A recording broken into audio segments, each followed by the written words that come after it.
Hello, good evening, students. Today's transcription number back of 165 on the speed of 100 words per minute. Start.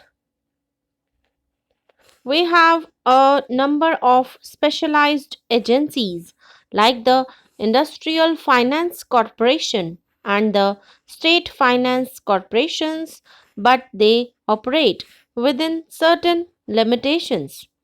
Their capital or other resources are no longer adequate in relation to the total volume of the demand for long and medium term credit.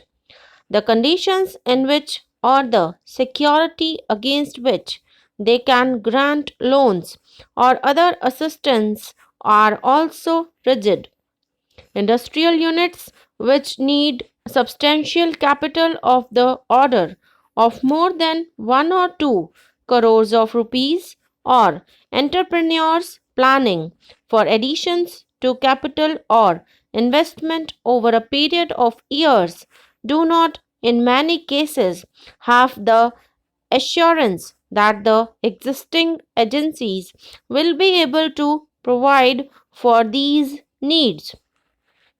In the existing conditions in which there is an acute shortage of capital in relation to demand, new enterprises which do not have the backing of the better known managing agency houses or the assistance of foreign collaborators are particularly likely to be affected. These enterprises, although they may be deserving, often tend to be overlooked or passed over in favor of other parties.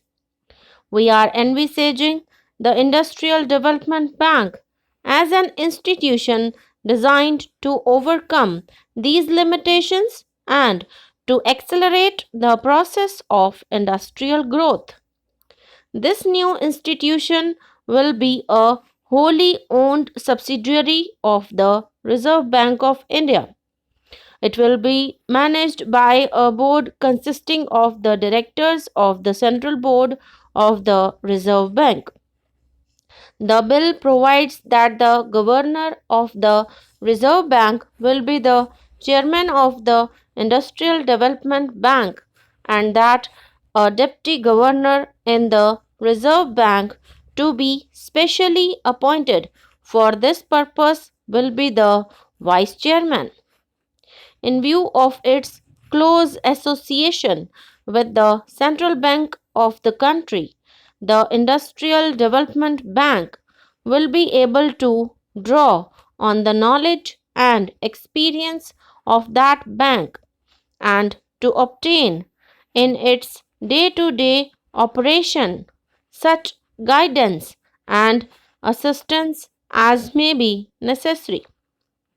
The Industrial Development Bank, as I have indicated already, will have the residual responsibility of ensuring that no deserving industrial enterprise which gets an allocation or is accorded a priority in our 5-year plans will be allowed to suffer for want of financial resources or assistance. For discharging this very onerous responsibility in an adequate manner, the Industrial Development Bank will have substantial funds of its own in the form of capital subscribed by the Reserve Bank of India.